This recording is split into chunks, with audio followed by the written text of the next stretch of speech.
Tidak ada yang menyangka bahwa seorang bajak laut bertubuh kecil, berpenampilan badut, dan dikenal pengecut bisa menjadi salah satu kaisar laut paling ditakuti di dunia One Piece. Namanya Buggy dan kisah hidupnya adalah salah satu yang paling tidak masuk akal tapi juga paling menarik. Perjalanan yang dimulai dari kapal Raja Bajak Laut hingga akhirnya menginjak posisi yang hanya bisa dicapai oleh segelintir orang. Inilah perjalanan Buggy si badut laut yang kini bergelar Yonkou. Buggy memulai petualangannya sebagai kru magang di kapal Golde. Roger bersama seorang anak lain bernama Shanks. Sejak muda, Buggy sudah memiliki ambisi besar untuk mencari harta karun, tapi juga sering terlibat konflik konyol dengan Shanks, berdebat soal kutub utara dan selatan atau adu mulut soal arah petualangan.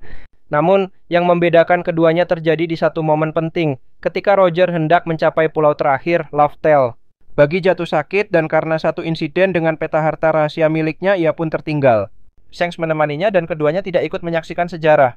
Momen ini menjadi titik balik. Buggy tidak pernah benar-benar tahu isi Raftel tapi tetap membawa nama besar Roger sepanjang hidupnya. Setelah eksekusi Golde, Roger dan bubarnya kru, Buggy memulai jalan sendiri. Dia membentuk bajak laut Buggy dengan ambisi besar tapi kemampuan pas-pasan.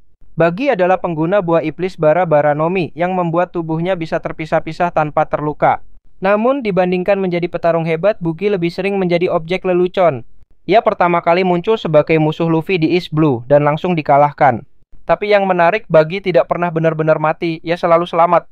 Dan keberuntungan inilah yang kelak menjadi kekuatannya.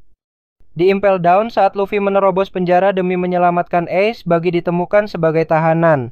Alih-alih panik, Buggy justru memanfaatkan kekacauan untuk melarikan diri, bahkan merekrut banyak tahanan kuat dalam prosesnya. Tanpa ia sadari, ia membangun pasukan yang sangat berbahaya.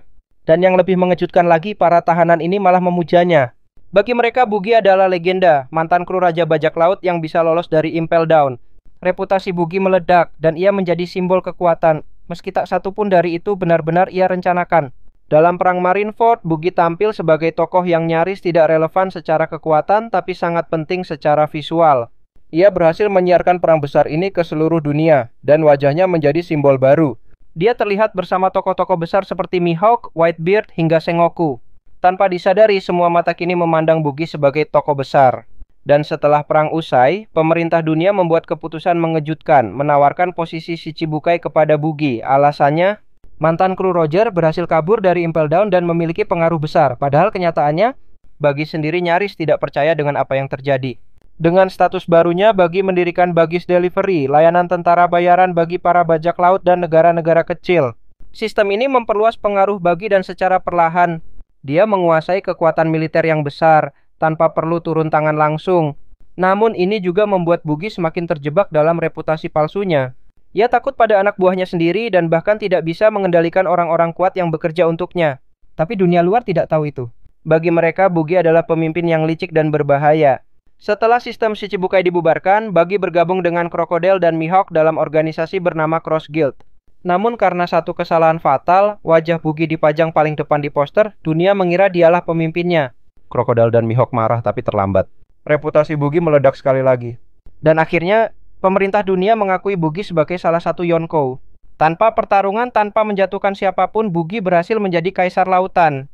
Buggy adalah anomali dalam dunia One Piece.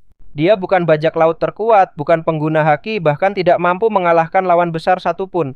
Tapi satu hal yang ia miliki, yang jarang dimiliki orang lain, adalah keberuntungan, nama besar, dan insting bertahan hidup. Ia tahu kapan harus mundur, kapan harus bicara, dan kapan harus terlihat penting. Dan itu cukup untuk membuatnya berdiri sejajar dengan legenda. Bagi The Clown, bukan hanya badut. Dia adalah simbol betapa gilanya dunia bajak laut.